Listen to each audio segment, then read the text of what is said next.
Boa noite. Que a paz e a graça do Senhor estejam com todos vocês.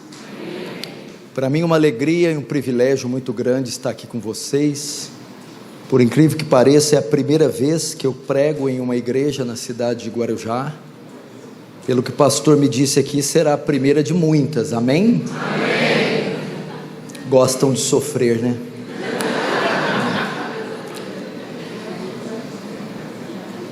Irmãos, sem demora, abram comigo em Atos dos Apóstolos, no capítulo 2. Atos dos Apóstolos, verso 36, diz assim: esteja absolutamente certa, pois, toda a casa de Israel, de que esse Jesus que vós crucificaste, Deus o fez Senhor e Cristo. Feche os olhos, vamos orar mais uma vez.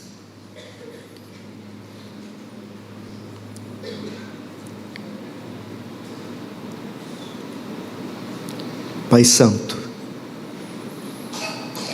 diante do seu trono nos colocamos essa noite, cônscios da nossa pequenez, da nossa miserabilidade, insignificância, imprestabilidade, diante da sua grandeza, majestade, glória.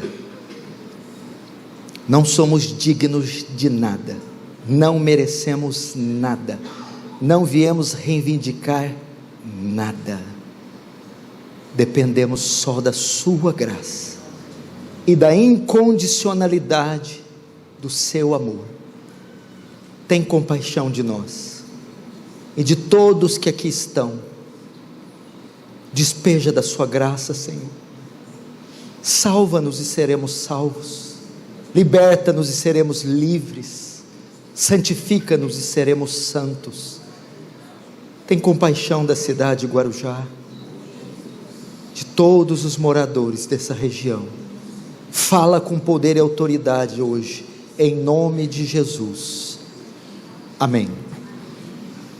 Queridos irmãos, preste muita atenção. Eu gostaria de silêncio e reverência, ninguém andando ou conversando, só os que estão trabalhando no culto. Para andar e conversar temos shoppings, praças e até uma orla bonita aqui. Aqui não. E não é por causa de mim não, é porque aquele que vos fala é 3 vezes santo e digno da mais alta reverência, do mais alto temor, do mais alto louvor. Se tem algo que eu acredito que dá náuseas no Senhor, são crentes irreverentes. Depois da descida do Espírito Santo em Atos 2, preste atenção, Pedro se levanta e prega um poderoso sermão, talvez o mais poderoso de toda a história. Nesse sermão, Pedro está chamando o povo ao arrependimento. Deus então confirma o sermão de Pedro, fazendo com que 3.000 almas se convertam, se arrependam. E neste sermão, nós conseguimos ver algumas marcas do verdadeiro evangelho. Este é um sermão cristocêntrico.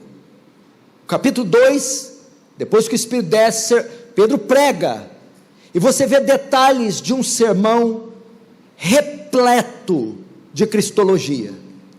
No verso 22, Pedro destaca a humanidade de Cristo. No verso 23, Pedro destaca sua crucificação e morte. No verso 24 ao 32, Pedro surpreende a todos, destacando a ressurreição de Cristo. Verso 33, Pedro destaca a ascensão de Cristo aos céus, sentando-se à direita de Deus Pai. E por fim, no verso 36, Pedro destaca a divindade de Cristo, dizendo que Ele é o Messias e o Senhor. O que Pedro faz aqui? Pedro prega a Jesus. Pregadores, parem de contar historinhas. Pregadores, parem de 5 passos para a felicidade, 3 para a prosperidade, 4 para a cura física. Pregue Cristo. Pecador precisa de Cristo. A igreja precisa de Cristo. Anuncie Cristo. Chega de teologia coach. Chega de prosperidade. Esse mundo está desse jeito, o Brasil está dessa forma, porque falta homens no púlpito que anunciem a verdade. Pedro prega Jesus e sua humilhação, Jesus e sua crucificação, Jesus e sua ressurreição, Jesus e sua exaltação. O resultado do sermão foi tão chocante. Eles querem métodos de crescimento de igreja, por isso ficou fazendo essas baboseiras para crescer a igreja. Aqui o método de crescimento de igreja. O resultado do sermão foi tão chocante, eles estavam tão cheios da convicção de pecado, que após o sermão, no verso 37, eles ficaram estupefatos, dizendo: que faremos, irmãos? Que faremos? Pedro então responde: arrependei-vos e credes no Evangelho. A igreja de Cristo, que era de 120 membros, foi para 3.120 membros, com esse sermão. E essa noite, eu vou destacar um ponto do sermão de Pedro: a cruz de Cristo, a crucificação de Cristo. E para isso você vai abrir Marcos capítulo 15 comigo.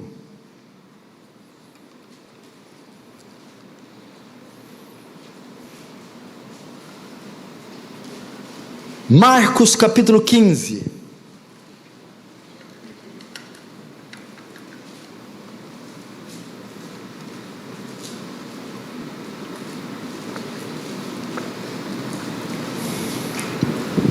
Verso 15 diz assim: então Pilatos, querendo contentar a multidão, soltou-lhe Barrabás, e após mandar açoitar a Jesus, entregou-o para ser crucificado. Verso 22, e levaram Jesus para o Gólgota, que quer dizer lugar da caveira.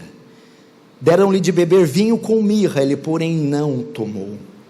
Então o crucificaram e repartiram entre si as vestes dele, lançando-lhe sortes para ver o que levaria a cada um.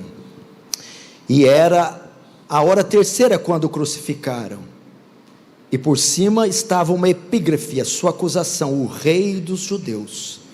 Com ele crucificaram 2 ladrões, um à sua direita e outro à sua esquerda. Verso 28, e cumpriu-se a escritura que diz: com malfeitores foi condenado. Agora o verso 33, chegada a hora sexta, houve trevas sobre toda a terra, até a hora nona. 34, a hora nona clamou Jesus em alta voz: Eloi, Eloi, lama sabachthani, que quer dizer: Deus meu, por que me desamparaste? Olhe para mim, irmãos, diante de nós está o fato mais importante da história da humanidade: a crucificação. Esse é o coração do Evangelho. Aqui nesse momento em Marcos, fora de Jerusalém, em um alto de uma montanha, 3 hastes de madeira erguida, 3 condenados. Está acontecendo o fato mais marcante. Pregadores raramente explicam com detalhes a crucificação. Entretanto, só podemos compreender o Evangelho se compreendermos a cruz. Só podemos compreender o caráter de Deus, os seus atributos, se nós compreendermos a crucificação. Só podemos compreender a depravação e o quanto a queda afetou o homem, se compreendermos a cruz. Não basta dizer somente que Cristo sofreu. Tantos outros cristãos sofreram muito mais que o Senhor. Não basta dizer, Jesus morreu na cruz, tantos outros morreram também. Precisamos, se quisermos entender, destrinchar mais. Vamos então para a intenção de Cristo. Por que Cristo bradou da cruz essas palavras, Elohim, Elohim, lama sabachthani? Ao citar essas palavras, Cristo não está apenas clamando o seu Pai, mas está direcionando o seu público a uma profecia. Na época de Jesus, a Bíblia não era como a nossa, dividida por números e capítulos. Quando um rabino queria direcionar os seus ouvintes para uma porção da Escritura, citava um trecho dela. Jesus está citando do alto da cruz a profecia do Salmo 22. Ele estava querendo dizer para aquelas pessoas que estavam ali contemplando ele, ouvindo, que a profecia do Salmo 22, que viria um Messias, sofreria naquele dia, no alto do madeiro, estava se cumprindo naquele momento. Para nós entendermos isso, vamos para o Salmo 22, vai lá comigo no Salmo 22, para você entender a cruz de Cristo. Salmo 22,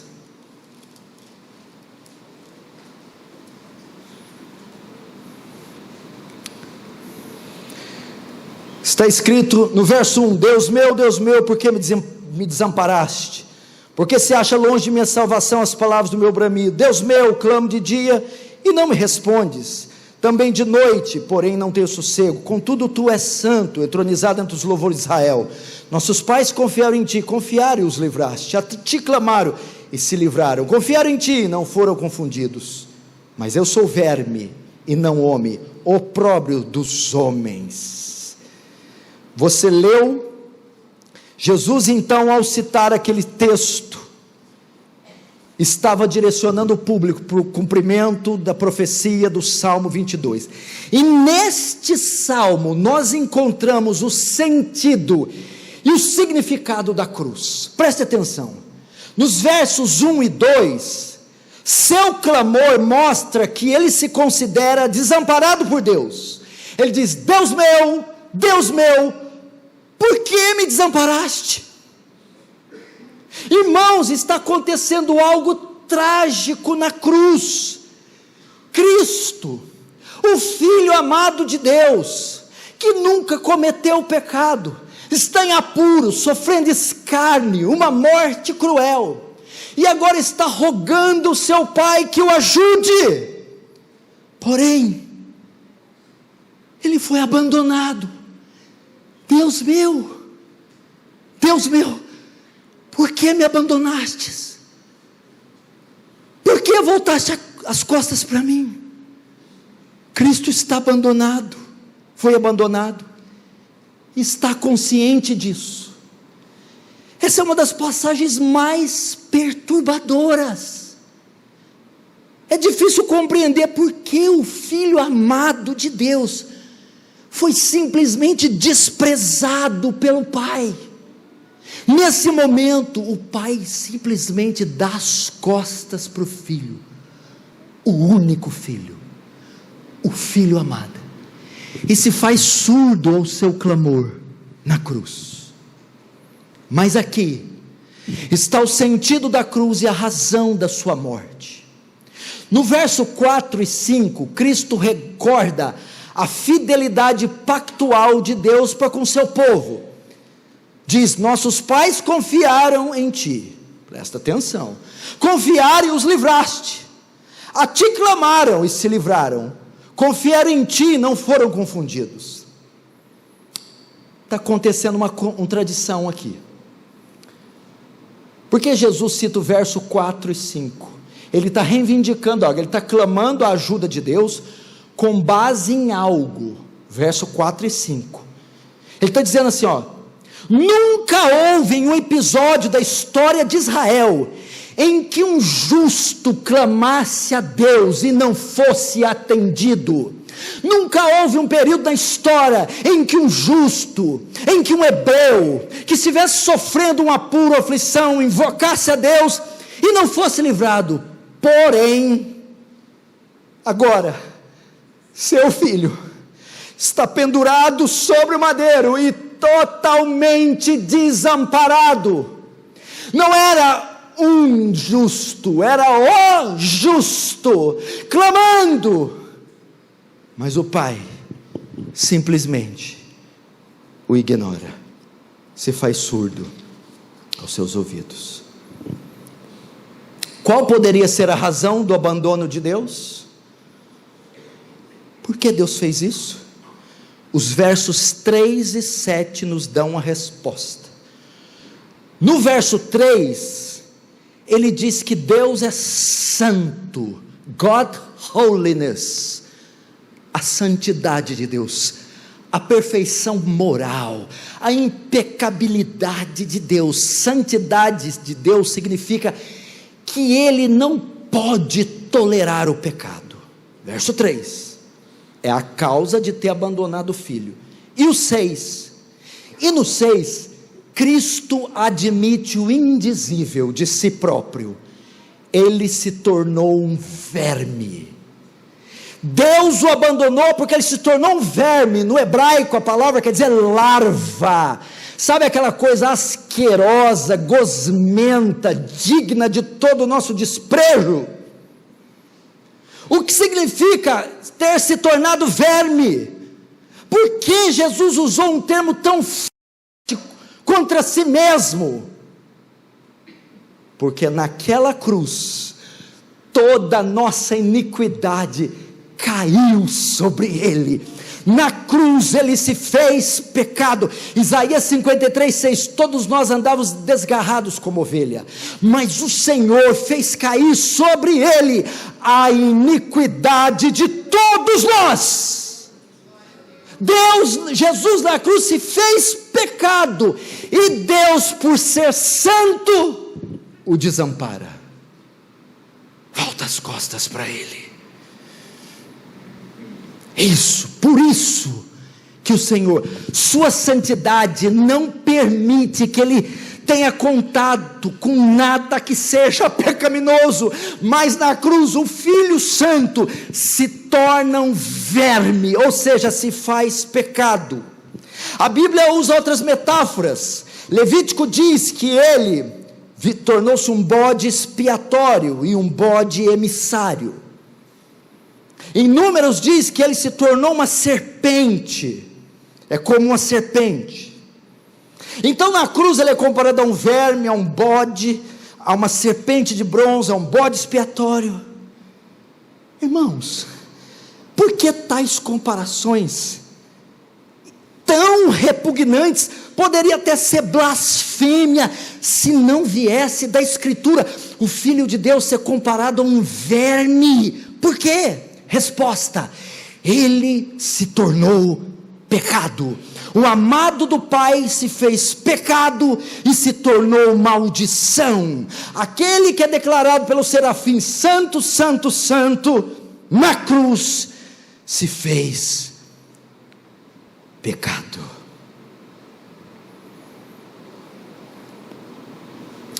2 Coríntios capítulo 5, verso 21 diz: aquele que não conheceu o pecado, por nós se fez pecado. Presta atenção para você entender o que é isso. A Bíblia diz que Jesus nunca pecou, em tudo foi tentado. Presta atenção nesse versículo: em tudo foi tentado, a nossa semelhança, porém sem pecado. Você já foi tentado várias vezes, mas você não foi tentado na medida que Cristo foi tentado. Pra você ter uma ideia, tentado ao pecado. Ele foi tentado em todas as esferas da vida, no seu limite máximo, mas a Bíblia diz que ele nunca cedeu. Para ilustrar isso, entender o que é você ser tentado em Cristo, eu vou usar uma analogia do fisiculturismo. Vamos imaginar levantar peso com barras. eu tenho uma barra de ferro nas costas. Cada peso colocado é uma tentação. E se eu me movimentar, eu estou cedendo à tentação. Então foi colocado uma barra sobre as minhas costas e uma barra sobre as costas de Cristo. Cada peso colocado é um grau de tentação. Então foi colocada na minha barra 10 quilos de um lado, 10 do outro, 20 quilos, eu estou firme. 10 de Cristo, 10 do outro lado, 20, firme. Coloca-se mais 30 de um lado e 30 do outro. São 100 quilos, eu estou aqui firme. Coloca mais 30 e 30, 100, Cristo está firme. Coloca mais 25, 150, eu aguento. Tenho 1,86 m, 85 quilos, eu consigo. Coloca também 25, 100 quilos, e Cristo estava. Coloca agora 50 e 50, então já são 250 quilos, mas eu ainda consigo, eu já treinei faz 2 anos. Coloca 50, 250 quilos, e Cristo está firme. E coloca então agora mais 30 e 30, 310, eu não aguento. E coloca em Cristo mais 100, 600, coloca mais 200, 500, coloca mais 500, 1.000, 1.500, e coloca toda a tentação de todo o pecado, e Cristo não se move 1 milímetro. Em tudo foi tentado, mas sem pecado. E ali ele estava, toda a tentação do mundo, dos pecadores, dos homens, fardos e toneladas, e ele não se move. Mas na cruz ele se fez pecado. Não, você não pode falar glória a Deus, porque você não entende o que eu estou dizendo. Sabe por quê? Porque você nasceu em pecado, eu nasci. Nós não fazemos outra coisa além de pecar. Então pecar, ceder a tentação para nós, é uma coisa normal. Eu estou falando de alguém que nunca pecou em 1 milímetro de pensamento, nunca. Sabe para você ter uma ideia o que aconteceu na cruz? Ele nunca, mas na cruz foi pecado.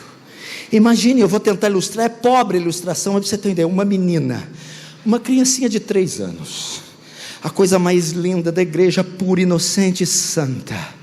Na porta da escola, quando a mãe vai pegar, vem um bandido e a sequestra, leva ela para o matagal. Vão 3, 4 e abusam dessa criança, e sujam e maculam, e depois devolvem para a mãe rasgada, suja, imunda. Foi isso que aconteceu na cruz. Aquele que nunca conheceu o pecado, agora mancha o meu negrume, o céu, a minha vileza, é toda despejada em Cristo. Por isso, Pai, mesmo que o amasse, não podia ter qualquer parte com aquele que agora está manchado pelo pecado.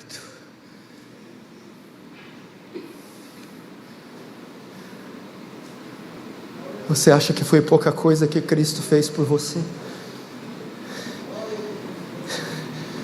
Descer do céu para se sujeitar a isso, para esse bando de pecadores, sair da glória, me tornar homem, para ser cuspido, despido, zombado e agora ser manchado por pecado. Sim, foi isso que Cristo fez. Por pessoas boas? Tem alguém bom aqui? Levanta a mão. Essa categoria não existe. O pior assassino dessa terra e o homem mais bom para Deus são repugnantes. Mas o amor dele é tanto. Imagina os anjos, Miguel, Gabriel. Não, ele não vai fazer isso.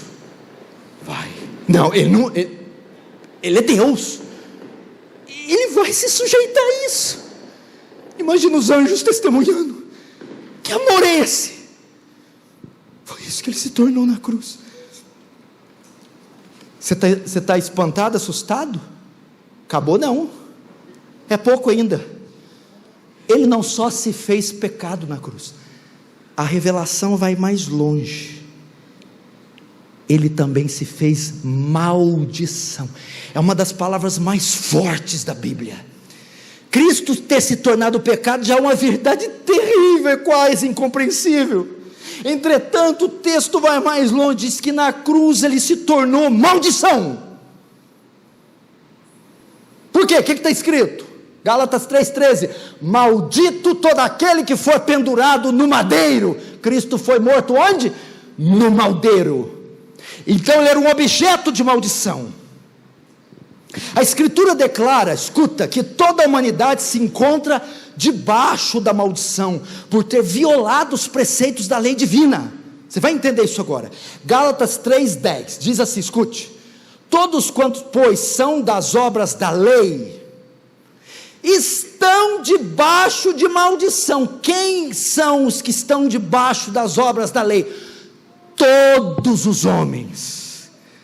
Então todos os homens estão debaixo de maldição. Mas por quê? Porque está escrito: maldito todo aquele que não permanece em todas as coisas escritas no livro da lei para cumpri-la. Ou seja, todo aquele que não obedece à lei, que quebra o mandamento da lei, está debaixo de maldição, é maldito.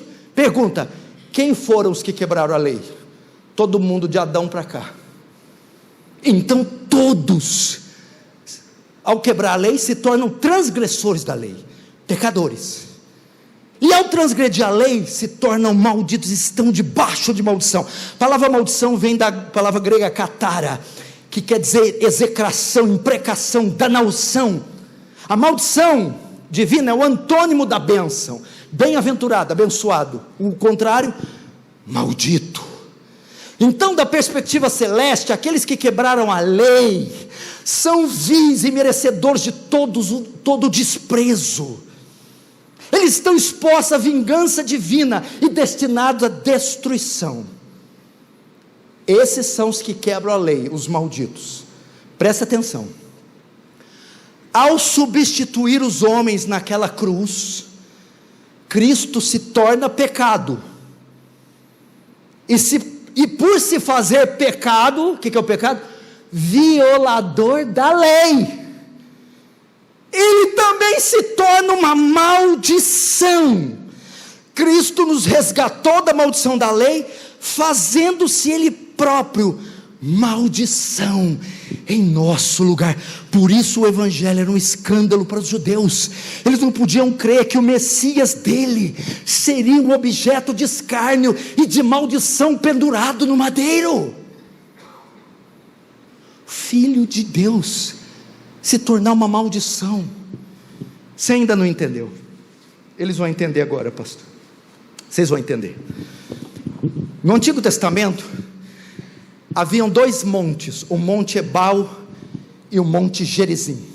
Moisés separava um grupo e subia no Monte Ebal, e outro grupo subia no Monte Gerizim. O grupo do Monte Ebal subia e lançava maldições que deveriam cair sobre aqueles que quebrassem a lei.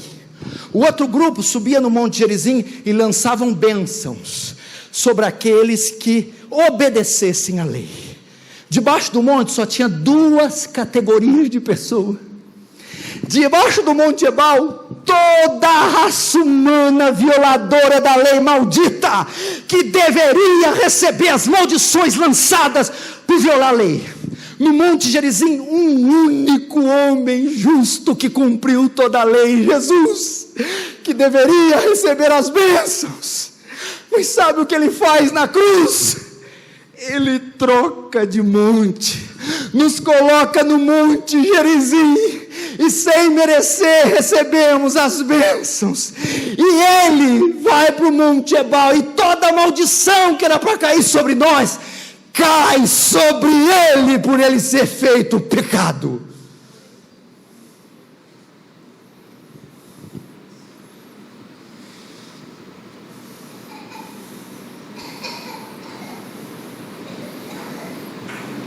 Você lembra de Deuteronômio 28? Maldito será no campo, maldito o fruto do teu ventre, maldito tua colheita, maldito, maldito. As maldições eram lançadas contra quem? Adúlteros, fornicários, assassinos, blasfemadores, murmuradores.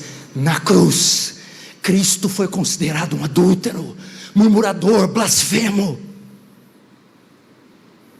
Deuteronômio 28, 20, só para você ter uma ideia o que caiu sobre Cristo na cruz. O Senhor mandará a maldição sobre ti, a confusão e a ameaça. O Senhor fará que a pestilência pegue a ti e te consuma. O Senhor te ferirá com a febre, a inflamação, com o calor ardente, a secura, com o crestamento, a ferrugem. E isso te perseguirá até que pereças. Os teus céus sobre a tua cabeça serão de bronze, e a terra debaixo de ti será ferro. Todas essas maldições virão sobre ti, te perseguirão, te alcançarão, até que sejas destruído, porquanto violaste a lei do Senhor. Foi isso que caiu sobre Cristo. Ele se fez maldição. O Salmo 32 diz: bem-aventurado aquele cuja iniquidade é perdoada.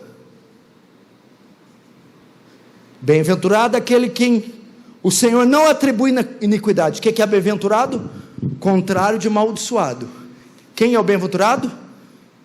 Quem a iniquidade é perdoada, e quem o pecado é coberto, e quem Deus não atribui iniquidade. Na cruz, o Senhor não cobriu, não perdoou. O Senhor atribuiu o pecado ao Filho. O Senhor não cobriu o pecado do Filho. Então, de bem-aventurado, ele se tornou amaldiçoado. Por essa razão, ele clama: Deus meu, por que me desamparaste? Quantos estão entendendo? Diz amém. Amém. Você está vendo o que Cristo fez por você?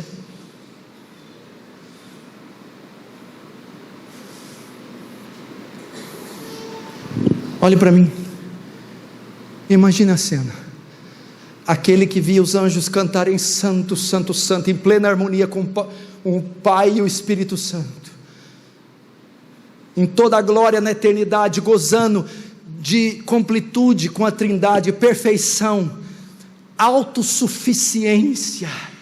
Criou os céus, a terra com glória e com o sopro da sua boca.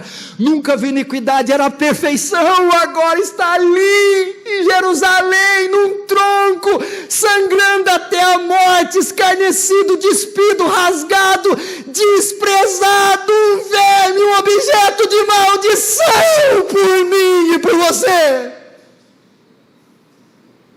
E clama: Deus meu, ninguém. Eles passam e maneiam a cabeça e zombam. Salva os outros, salve a si próprio. Mas não acabou não. Estou falando da cruz. Getsemane. Cristo, se você recordar, foi para o jardim de Getsemane e orou 3 vezes: Pai. Isso aqui era horas da crucificação. Pai, se queres, passa de mim esse cálice, todavia não se faça a minha vontade, mas a tua. Pergunta: o que estava nesse cálice que levou Jesus a orar dessa maneira, a ponto de suar gotas de sangue?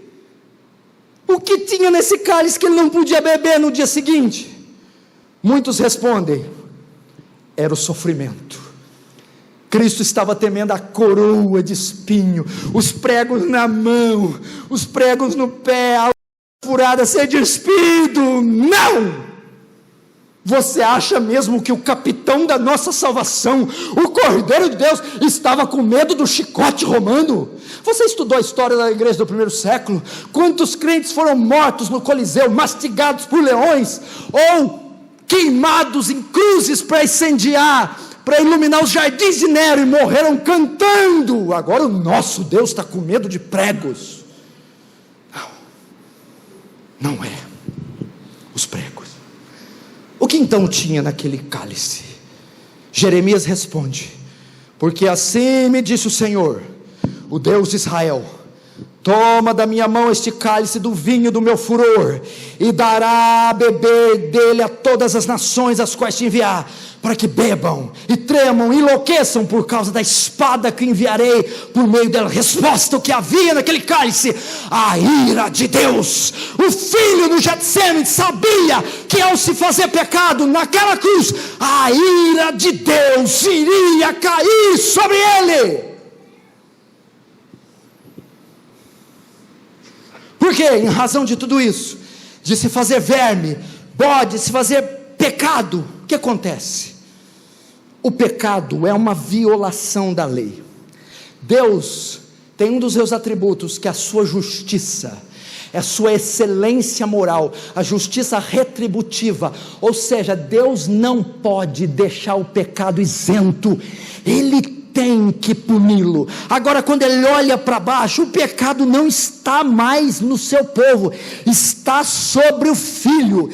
Para satisfazer as demandas da sua justiça, ele tem que punir o pecado, e a pena é execução sumária, a morte. E como Cristo vai ser punido? Recebendo sobre ele a ira de Deus. Acho que você não entendeu ainda, vou te mostrar. Você tem uma ideia do que é a ira? Escute. Imagine que os computadores da NASA consigam detectar um meteoro que é 1000 vezes maior que a Terra e 1000 vezes mais pesado. Ele está a 2 horas, ele está vindo em direção à Terra, e ele está a apenas 2 horas da Terra, e está na velocidade da luz, 460 mil quilômetros por segundo, e está a 2 horas daqui, e vai se chocar com a Terra, e vai pulverizar a Terra. Então esse meteoro vem, mas acontece algo, antes dele colidir com a Terra, um muro, 1000 vezes maior que o meteoro, se levanta entre a Terra e o meteoro que ia colidir com a Terra, colide com a parede, e estilhaça em milhões de pedaços, se desfazem no meteoro, e nenhum estilhaço cai sobre a terra. Mas o meteoro, ele não suporta, ele se desintegra. Foi isso que aconteceu. Esse meteoro, 1 milhão de vezes maior que a terra, era a ira de Deus que ia cair sobre essa terra e sobre a cabeça de cada um de nós, por causa dos nossos pecados. Mas quando essa ira estava vindo, ia cair, Jesus se levanta, um braço à direita, um braço à esquerda, se coloca entre nós e Deus, e essa ira cai sobre ele, e todo o cálice da ira sobre o Filho de Deus, e nenhuma gota cai sobre nós. Mas tem uma coisa: o Filho não sobrevive. Jesus morre. O Deus homem, além de ser objeto de escárnio, traído, abandonado, ter se manchado com o nosso pecado, ter se tornado uma maldição, agora executado na cruz pelo próprio Pai, Ele o mata, Ele o ressuscita, Ele o mata. Isaías 53:10, todavia ao Senhor agradou moê-lo, fazendo enfermar.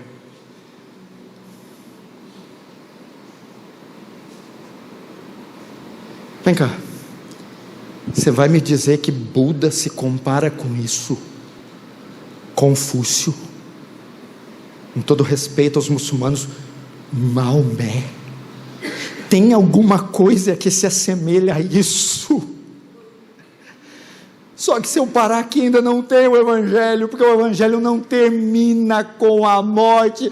José de Arimateia recolhe o corpo, enrola e o coloca numa tumba, mas havia uma profecia: no terceiro dia ele vai ressuscitar.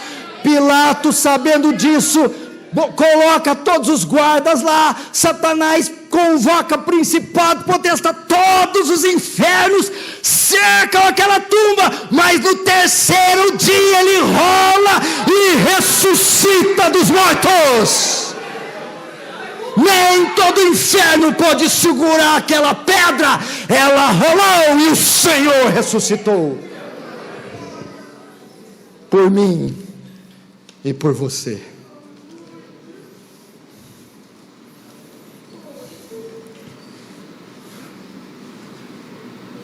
Essa é a cruz do Senhor Jesus.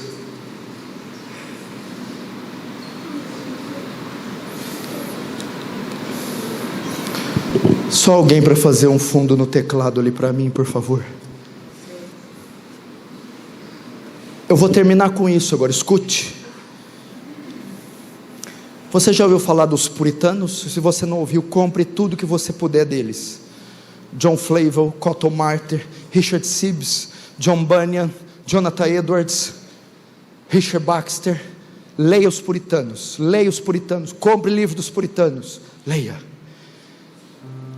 O puritano John Flavel, certa vez ele escreveu um diálogo entre o pai e o filho a respeito da humanidade, ok? Um pouquinho mais baixinho só. Ele simula uma conversa de Deus Pai com Deus Filho a respeito da cruz. Escuta essa conversa. Aqui você pode imaginar que o pai disse ao filho, enquanto esse negociava por você. O pai começa, meu filho, aqui está uma companhia de pobres almas miseráveis, que se desfizeram completamente, pecaram, e agora estão vulneráveis à minha justiça. Filho, a justiça exige ser satisfeita em favor deles, ou se satisfará contra eles, em sua ruína eterna. O que deverá ser feito em favor dessas almas? Assim Cristo responde. Agora o filho, meu pai, tal é o meu amor e piedade por elas, que em vez de perecerem eternamente, eu me responsabilizarei por eles como fiador. Traze todas as suas contas, para que eu veja quanto devem a ti. Senhor, traga-as todas, para que não haja nenhuma pendência. De minha mão tu as cobrará. Prefiro escolher sofrer a ira que lhes pertence, do que deixá-los sofrer. Sobre mim, meu pai, sobre mim esteja todas as dívidas deles.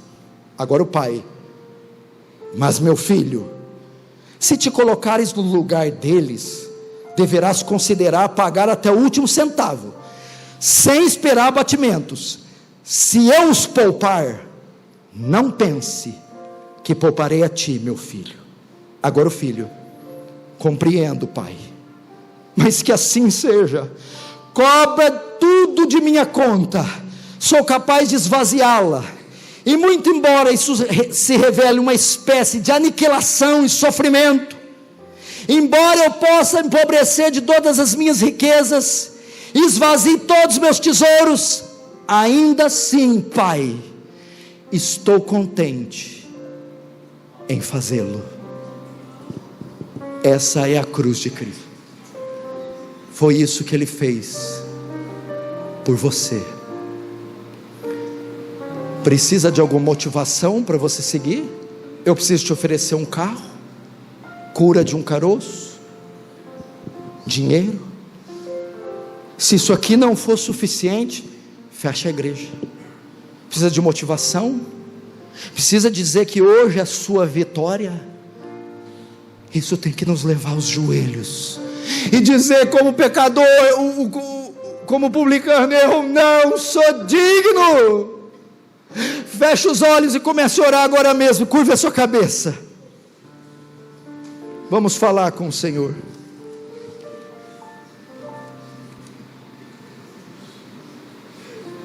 O que o Senhor está colocando no seu coração? Está trazendo os seus pecados? Confesse-os. Tem sangue jorrando aqui hoje para perdoar você. Colocou no seu coração um ente querido que é desviado, Coloque-o diante dessa cruz agora. Colocou diante de você um amigo, um pecador inveterado. Rogue por ele e o ponha diante da cruz. Te motivou o ministério a dizer: chega da zona de conforto. Eu me candidato agora aos ministérios, a missões, ao evangelismo, ao diaconato. Vai diante de Deus. Só está colocando gratidão e louvor. Agradeça, louve o Senhor. Não é possível tanto amor por alguém, não é possível ele se sujeitar a uma coisa tão baixa, tão vil. É amor que eu não posso compreender, você não pode compreender. Ore, agradeça, louve-o, coroe com muitas coroas. Tudo que você tem que fazer é como aquela pecadora: regue os pés dele com lágrimas e os enxugue com os cabelos. Desça o mais baixo que puder, diga: eu não sou digno dessa cruz, eu não sou digno desse amor, eu não sou digno, é algo demais para mim, é elevado, é grandioso, é estupendo demais. Agradeça.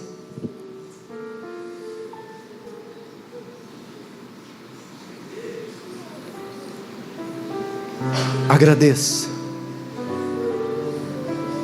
Faça como João em Apocalipse, coroe-o com muitas coroas, glorifique-o. Faça um compromisso com ele: hoje eu abandono o pecado e vou te servir, nunca mais brincarei com o sagrado. Quando você fica triste, desanimar, quando você achar que é o fim, quando você achar que todas as portas se fecharam, que o inimigo prevaleceu, que não há saídas, olhe para a cruz. Ali todos seus inimigos foram derrotados. O pecado, a maldição, Satanás foi destronado. E agora nenhuma acusação há contra você, nenhuma condenação está para aqueles que creem em Cristo Jesus. Cristo levou na cruz a maldição, levou o pecado. Teus acusadores, teus inimigos, todos foram crucificados e sepultados com Ele. E no domingo, com a ressurreição, foi o selo que garantiu a sua vitória. Olhe para a cruz, deixe lá seus pecados, deixe lá os seus fardos, deixe lá seus inimigos, apresente-os aos pés da cruz. Será que alguém que fez tanto, será que alguém que venceu tanto, será que alguém fez algo tão elevado, não te socorrerá agora, não te defenderá agora, não irá ao teu encontro? Será que aquele que fez tudo isso vai te desamparar no momento mais difícil? Esqueça, ele jamais fará isso. Como está sendo cantado aqui, ele deixa as 99 e vai atrás de você, aonde você estiver, na situação que você estiver passando, ele vai atrás de você, ele compra qualquer briga por você, ele encara qualquer um por você, ele defende você em qualquer causa. Amém? Eu quero fazer uma oração curta de gratidão a Deus. Mas eu quero fazer um pedido a você. Deus levanta homens na geração, em todas as gerações. Teve vários homens de Deus. Ser instrumento de Deus, com a palavra assertiva, é um negócio muito complicado. Imagine quantos ataques o inimigo tem dado à vida desse pastorzão. Então eu quero orar agradecendo a Deus pela vida dele, mas eu quero te pedir que você pode ser o intercessor do ministério do Paulo Júnior. Então eu quero te pedir que você seja o intercessor. Todos os dias lá, ora por ele, para Deus abençoar o ministério, usá-lo mais e livrá-lo, em nome de Jesus e para a glória de Deus. Senhor, nós te louvamos e te agradecemos pela tua bondade, pela instrumentalidade de Deus na vida do teu servo. Oh Deus, cobre com teu sangue, esconde atrás da tua cruz, o livra de todo mal, Pai. e usa, ó Deus, para abençoar a nossa nação em nome de Jesus.